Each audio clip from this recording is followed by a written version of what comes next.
फिर मुस्कुराई जिंदगी, आया है रमज़ान।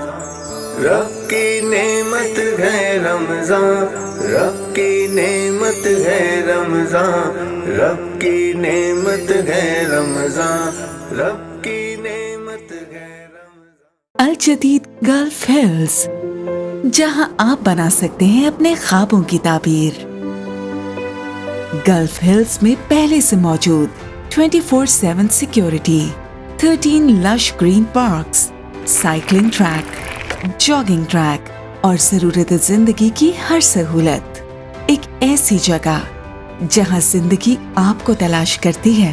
अल जदीद प्रॉपर्टीज, आपके बेहतर मुस्तकबिल का ज़ामिन।